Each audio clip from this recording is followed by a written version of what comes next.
Cruel, said Fanny, quite cruel. At such a moment to give way to gaiety, to speak with lightness, and to you, absolute cruelty. Cruelty, do you call it? We differ there. No, hers is not a cruel nature. I do not consider her as meaning to wound my feelings. The evil lies yet deeper, in her total ignorance, unsuspiciousness of there being such feelings, in a perversion of mind which made it natural to her to treat the subject as she did.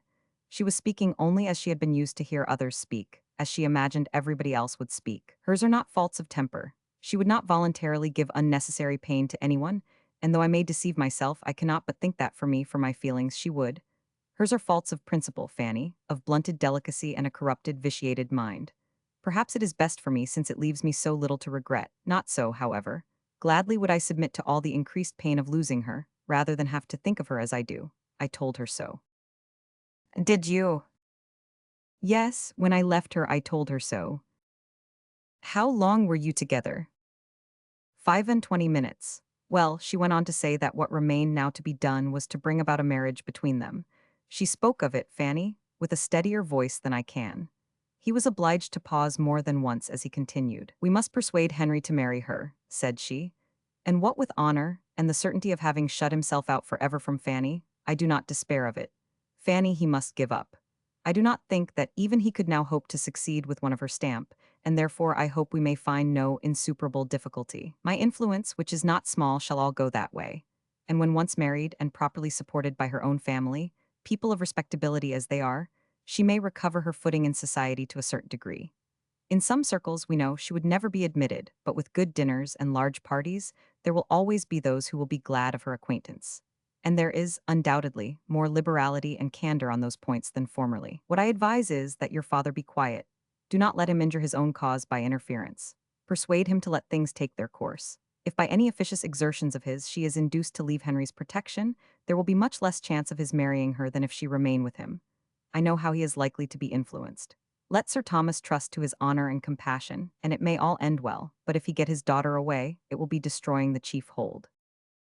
After repeating this, Edmund was so much affected that Fanny, watching him with silent but most tender concern, was almost sorry that the subject had been entered on at all. It was long before he could speak again. At last, now, Fanny, said he, I shall soon have done. I have told you the substance of all that she said. As soon as I could speak, I replied that I had not supposed it possible, coming in such a state of mind into that house as I had done, that anything could occur to make me suffer more, but that she had been inflicting deeper wounds in almost every sentence. That though I had, in the course of our acquaintance, been often sensible of some difference in our opinions, on points, too, of some moment, it had not entered my imagination to conceive the difference could be such as she had now proved it. The manner in which she treated the dreadful crime committed by her brother and my sister, with whom lay the greater seduction I pretended not to say, but the manner in which she spoke of the crime itself, giving it every reproach but the right, considering its ill consequences only as they were to be braved or overborne by a defiance of decency and impudence in wrong, and last of all, and above all, recommending to us a compliance, a compromise and acquiescence in the continuance of the sin, chance of a marriage which, thinking as I now thought of her brother, should rather be prevented than sought.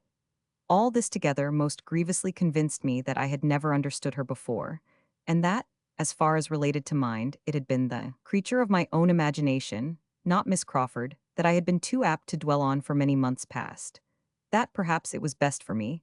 I had less to regret in sacrificing a friendship, feelings, hopes which must, at any rate, have been torn from me now, and yet that I must and would confess that, could I have restored her to what she had appeared to me before, I would infinitely prefer any increase of the pain of parting, for the sake of carrying with me the right of tenderness and esteem. This is what I said, the purport of it, but as you may imagine, not spoken so collectedly or methodically as I have repeated it to you. She was astonished, exceedingly astonished, more than astonished. I saw her change countenance. She turned extremely red. I imagined I saw a mixture of many feelings. A great, though short struggle, half a wish of yielding to truths, half a sense of shame, but habit carried it. She would have laughed if she could. It was a sort of laugh, as she answered. A pretty good lecture, upon my word. Was it part of your last sermon? At this rate you will soon reform everybody at Mansfield and Thornton Lacey. And when I hear of you next, it may be as a celebrated preacher in some great society of Methodists, or as a missionary into foreign parts. She tried to speak carelessly, but she was not so careless as she wanted to appear. I only said in reply that from my heart I wished her well, and earnestly hoped that she might soon learn to think more justly, and not owe the most valuable knowledge we could any of us acquire, the knowledge of ourselves and of our duty, to the lessons of affliction, and immediately left the room. I had gone a few steps, Fanny, when I heard the door open behind me. "Mr. Bertram," said she. I looked back. "Mr. Bertram," said she with a smile, but it was a smile ill-suited to the conversation that had passed, a saucy, playful smile, seeming to invite in order to subdue me. At least it appeared so to me. I resisted. It was the impulse of the moment to resist, and still walked on. I have since sometimes, for a moment, regretted that I did not go back, but I know I was right, and such has been the end of our acquaintance. And what an acquaintance has it been? How have I been deceived? Equally in brother and sister deceived? I thank you for your patience, Fanny. This has been the greatest relief, and now we will have done." And such was Fanny's dependence on his words, that for 5 minutes she thought they had done. Then, however, it all came on again, or something very like it, and nothing less than Lady Bertram's rousing thoroughly up could really close such a conversation. Till that happened, they continued to talk of Miss Crawford alone, and how she had attached him, and how delightful nature had made her, and how excellent she would have been, had she fallen into good hands earlier. Fanny, now at liberty to speak openly, felt more than justified in adding to his knowledge of her real character, by some hint of what share his brother's state of health might be supposed to have in her wish for a complete reconciliation. This was not an agreeable intimation. Nature resisted it for a while. It would have been a vast deal pleasanter to have had her more disinterested in her attachment, but his vanity was not of a strength to fight long against reason. He submitted to believe that Tom's illness had influenced her, only reserving for himself this consoling thought, that considering the many counteractions of opposing habits, she had certainly been more attached to him than could have been expected, and for his sake been more near doing right. Fanny thought exactly the same, and they were also quite agreed in their opinion of the lasting effect, the indelible impression, which such a disappointment must make on his mind. Time would undoubtedly abate somewhat of his sufferings, but still it was a sort of thing which he never could get entirely the better of, and as to his ever meeting with any other woman who could, it was too impossible to be named but with indignation. Fanny's friendship was all that he had to cling to. Chapter 48.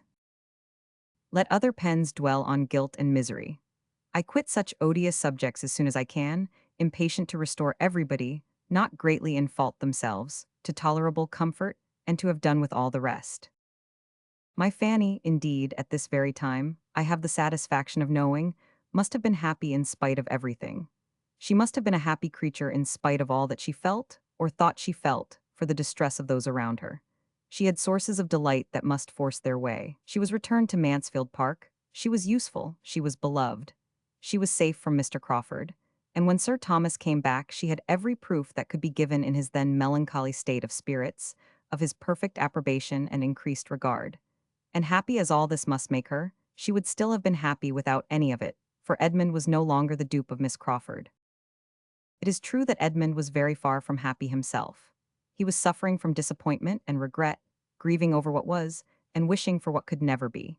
She knew it was so, and was sorry, but it was with a sorrow so founded on satisfaction, so tending to ease, and so much in harmony with every dearest sensation, that there are few who might not have been glad to exchange their greatest gaiety for it. Sir Thomas, poor Sir Thomas, a parent, and conscious of errors in his own conduct as a parent, was the longest to suffer. He felt that he ought not to have allowed the marriage, that his daughter's sentiments had been sufficiently known to him to render him culpable in authorizing it, that in so doing he had sacrificed the right to the expedient, and been governed by motives of selfishness and worldly wisdom. These were reflections that required some time to soften, but time will do almost everything, and though little comfort arose on Mrs. Rushworth's side for the misery she had occasioned, comfort was to be found greater than he had supposed in his other children. Julia's match became a less desperate business than he had considered it at first. She was humble and wishing to be forgiven, and Mr. Yates, desirous of being really received into the family, was disposed to look up to him and be guided. He was not very solid, but there was a hope of his becoming less trifling, of his being at least tolerably domestic and quiet, and at any rate there was comfort in finding his estate rather more, and his debts much less than he had feared, and in being consulted and treated as the friend best worth attending to. There was comfort also in Tom, who gradually regained his health, without regaining the thoughtlessness and selfishness of his previous habits. He was the better forever for his illness. He had suffered, and he had learned to think.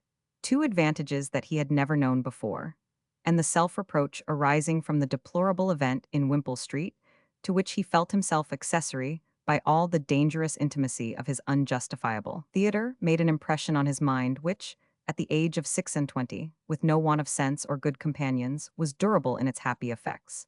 He became what he ought to be, useful to his father, steady and quiet, and not living merely for himself. Here was comfort indeed, and quite as soon as Sir Thomas could place dependence on such sources of good, Edmund was contributing to his father's ease by improvement in the only point in which he had given him pain before, improvement in his spirits. After wandering about and sitting under trees with Fanny all the summer evenings, he had so well talked his mind into submission as to be very tolerably cheerful again. These were the circumstances and the hopes which gradually brought their alleviation to Sir Thomas, deadening his sense of what was lost, and in part reconciling him to himself, though the anguish arising from the conviction of his own errors in the education of his daughters was never to be entirely done away.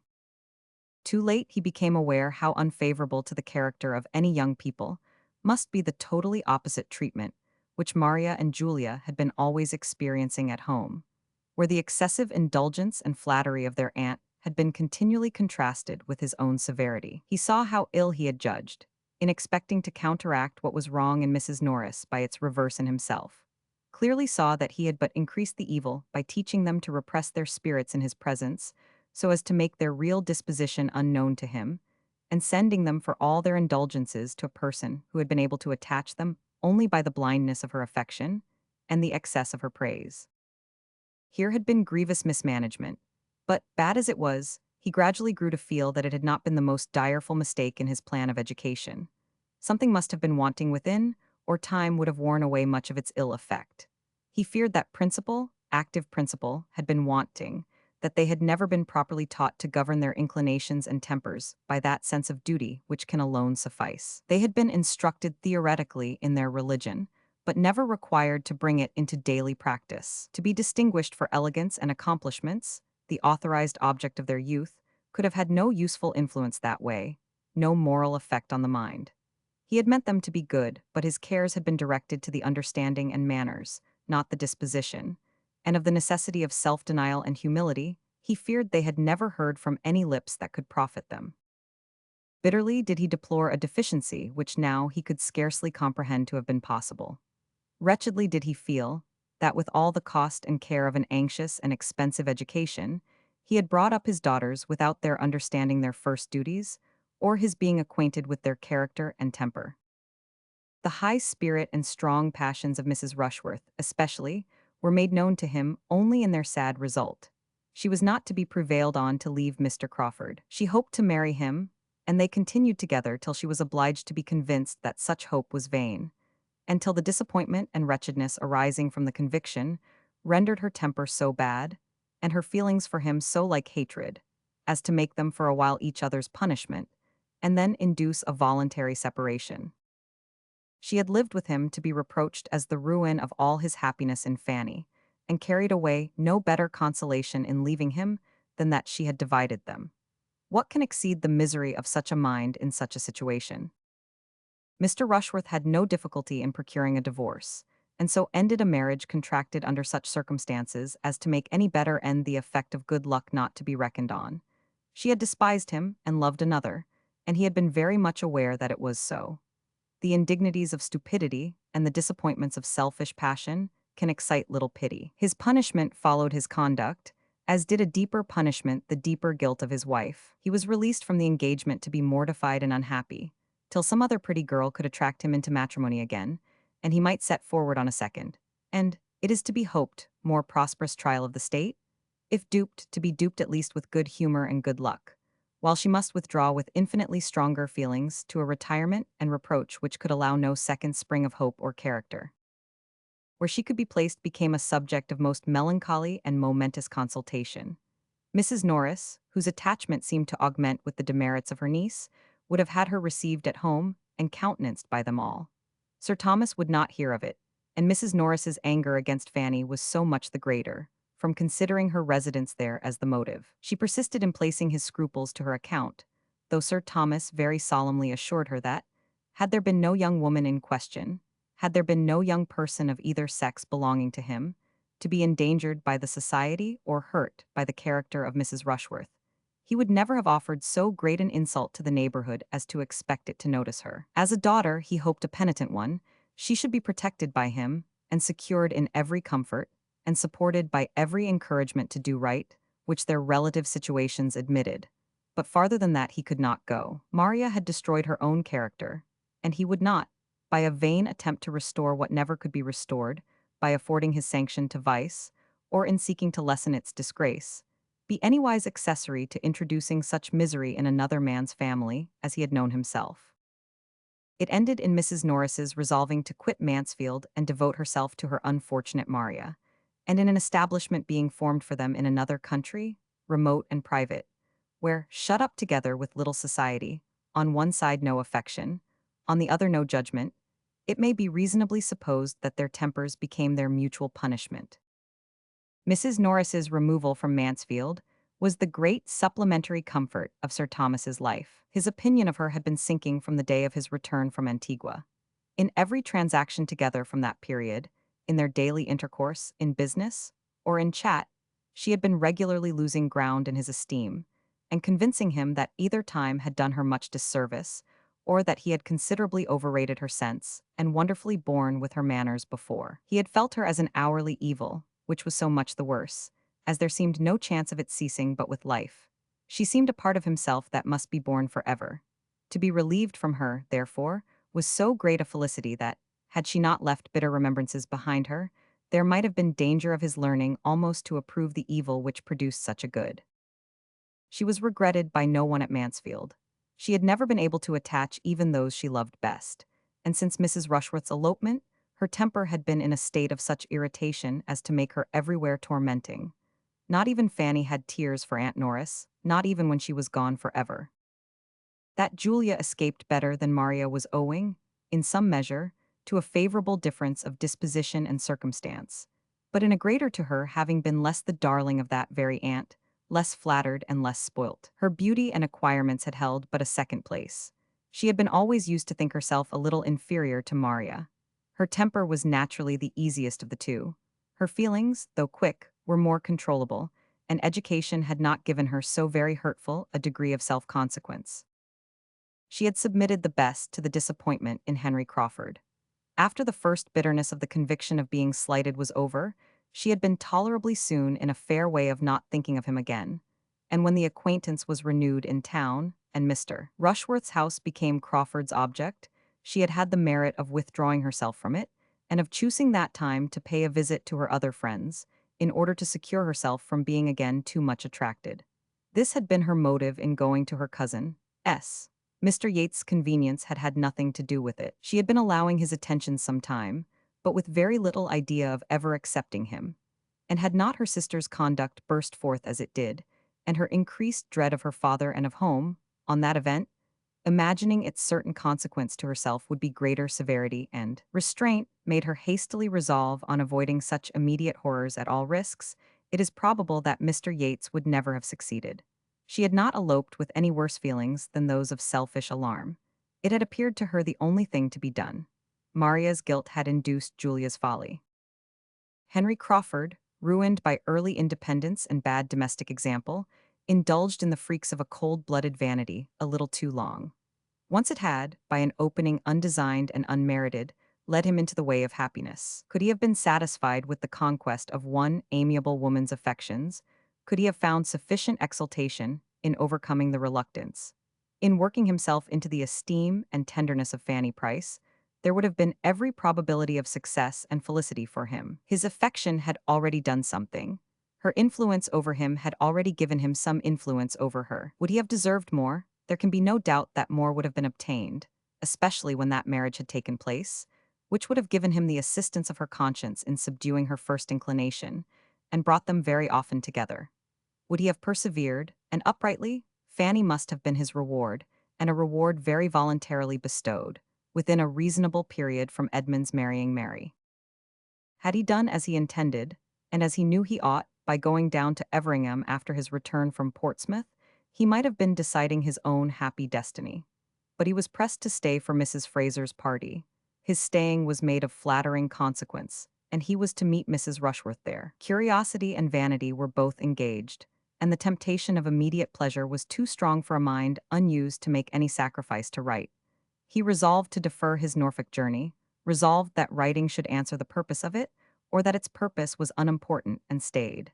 He saw Mrs. Rushworth was received by her with a coldness which ought to have been repulsive, and have established apparent indifference between them forever.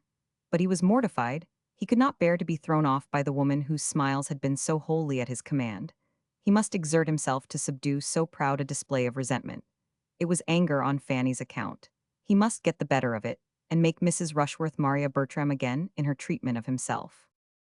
In this spirit he began the attack, and by animated perseverance had soon re-established the sort of familiar intercourse, of gallantry, of flirtation, which bounded his views.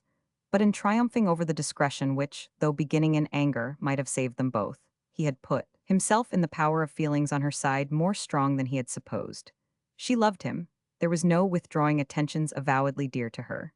He was entangled by his own vanity, with as little excuse of love as possible, and without the smallest inconstancy of mind towards her cousin. To keep Fanny and the Bertrams from a knowledge of what was passing became his first object.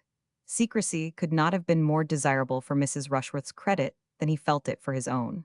When he returned from Richmond, he would have been glad to see Mrs. Rushworth no more. All that followed was the result of her imprudence, and he went off with her at last because he could not help it, regretting Fanny even at the moment, but regretting her infinitely more when all the bustle of the intrigue was over. And a very few months had taught him, by the force of contrast, to place a yet higher value on the sweetness of her temper, the purity of her mind, and the excellence of her principles.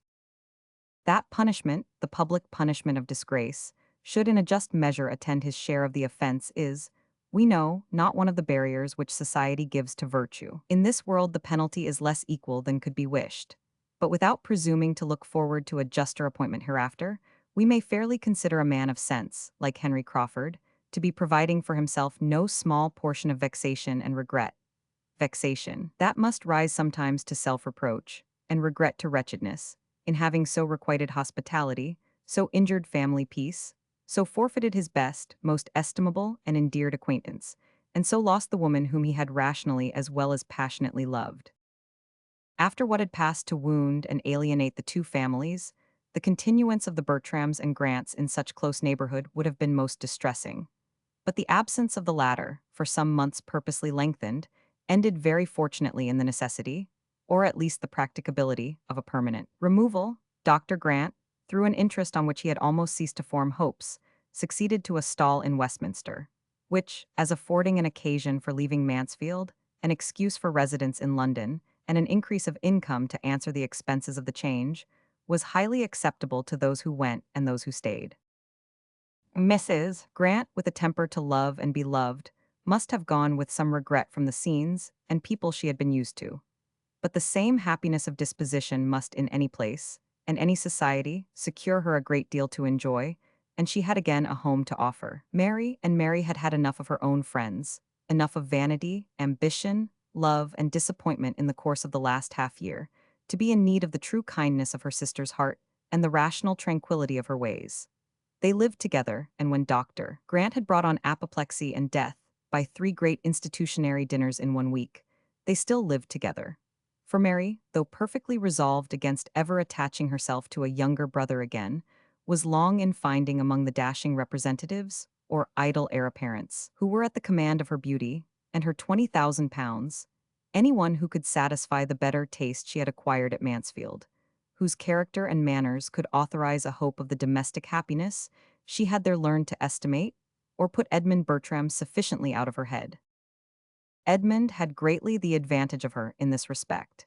He had not to wait and wish with vacant affections for an object worthy to succeed her in them. Scarcely had he done regretting Mary Crawford, and observing to Fanny how impossible it was that he should ever meet with such another woman, before it began to strike him whether a very different kind of woman might not do just as well, or a great deal better, whether Fanny herself were not growing as dear, as important to him in all her smiles and all her ways, as Mary Crawford had ever been, and whether it might not be a hopeful undertaking to persuade her that her warm and sisterly regard for him would be foundation enough for wedded love. I purposely abstain from dates on this occasion, that everyone may be at liberty to fix their own, aware that the cure of unconquerable passions and the transfer of unchanging attachments must vary much as to time and different people. I only entreat everybody to believe that exactly at the time when it was quite natural that it should be so, and not a week earlier, Edmund did cease to care about Miss Crawford, and became as anxious to marry Fanny as Fanny herself could desire. With such a regard for her, indeed, as his had long been, a regard founded on the most endearing claims of innocence and helplessness, and completed by every recommendation of growing worth, what could be more natural than the change? Loving, guiding, protecting her, as he had been doing ever since her being 10 years old, her mind in so great a degree formed by his care, and her comfort depending on his kindness, an object to him of such close and peculiar interest, dearer by all his own importance with her than anyone else at Mansfield. What was there now to add, but that he should learn to prefer soft light eyes to sparkling dark ones? And being always with her, and always talking confidentially, and his feelings exactly in that favorable state which a recent disappointment gives, those soft light eyes could not be very long in obtaining the preeminence. Having once set out and felt that he had done so on this road to happiness, there was nothing on the side of prudence to stop him or make his progress slow. No doubts of her deserving, no fears of opposition of taste, no need of drawing new hopes of happiness from dissimilarity of temper. Her mind, disposition, opinions, and habits wanted no half-concealment, no self-deception on the present, no reliance on future improvement. Even in the midst of his late infatuation, he had acknowledged Fanny's mental superiority. What must be his sense of it now, therefore? She was of course only too good for him, but as nobody minds having what is too good for them, he was very steadily earnest in the pursuit of the blessing, and it was not possible that encouragement from her should be long wanting. Timid, anxious, doubting as she was, it was still impossible that such tenderness as hers should not, at times, hold out the strongest hope of success, though it remained for a later period to tell him the whole delightful and astonishing truth. His happiness in knowing himself to have been so long the beloved of such a heart must have been great enough to warrant any strength of language in which he could clothe it to her, or to himself. It must have been a delightful happiness. But there was happiness elsewhere, which no description can reach. Let no one presume to give the feelings of a young woman on receiving the assurance of that affection of which she has scarcely allowed herself to entertain a hope. Their own inclinations ascertained, there were no difficulties behind, no drawback of poverty or parent. It was a match which Sir Thomas's wishes had even forestalled. Sick of ambitious and mercenary connections, prizing more and more the sterling good of principle and temper, and chiefly anxious to bind by the strongest securities all that remained to him of domestic felicity, he had pondered with genuine satisfaction on the more than possibility of the two young friends finding their natural consolation in each other for all that had occurred of disappointment to either, and the joyful consent which met Edmund's application, the high sense of having realized a great acquisition in the promise of Fanny for a daughter, formed just such a contrast with his early opinion on the subject when the poor little girl's coming had been first agitated, as time is forever producing between the plans and decisions of mortals, for their own instruction and their neighbors' entertainment. Fanny was indeed the daughter that he wanted. His charitable kindness had been rearing a prime comfort for himself. His liberality had a rich repayment, and the general goodness of his intentions by her deserved it. He might have made her childhood happier, but it had been an error of judgment only which had given him the appearance of harshness, and deprived him of her early love. And now, on really knowing each other, their mutual attachment became very strong. After settling her at Thornton Lacey with every kind attention to her comfort, the object of almost every day was to see her there, or to get her away from it. Selfishly dear as she had long been to Lady Bertram, she could not be parted with willingly by her. No happiness of son or niece could make her wish the marriage, but it was possible to part with her, because Susan remained to supply her place. Susan became the stationary niece, delighted to be so, and equally well adapted for it by readiness of mind and an inclination for usefulness, as Fanny had been by sweetness of temper and strong feelings of gratitude. Susan could never be spared. First as a comfort to Fanny, then as an auxiliary, and last as her substitute, she was established at Mansfield, with every appearance of equal permanency. Her more fearless disposition and happier nerves made everything easy to her there. With quickness in understanding the tempers of those she had to deal with, and no natural timidity to restrain any consequent wishes, she was soon welcome and useful to all. And after Fanny's removal succeeded so naturally to her influence over the hourly comfort of her aunt, as gradually to become, perhaps, the most beloved of the two. In her usefulness, in Fanny's excellence, in William's continued good conduct and rising fame, and in the general well-doing and success of the other members of the family, all assisting to advance each other, and doing credit to his countenance and aid, Sir Thomas saw repeated, and forever repeated, reason to rejoice in what he had done for them all, and acknowledge the advantages of early hardship and discipline, and the consciousness of being born to struggle and endure. With so much true merit and true love, and no want of fortune and friends, the happiness of the married cousins must appear as secure as earthly happiness can be. Equally formed for domestic life, and attached to country pleasures, their home was the home of affection and comfort. And to complete the picture of good, the acquisition of Mansfield living, by the death of Dr. Grant, occurred just after they had been married long enough to begin to want an increase of income, and feel their distance from the paternal abode an inconvenience. On that event they removed to Mansfield, and the parsonage there, which, under each of its two former owners, Fanny had never been able to approach but with some painful sensation of restraint or alarm, soon grew as dear to her heart, and as thoroughly perfect in her eyes, as everything else within the view and patronage of Mansfield Park had long been. Venice,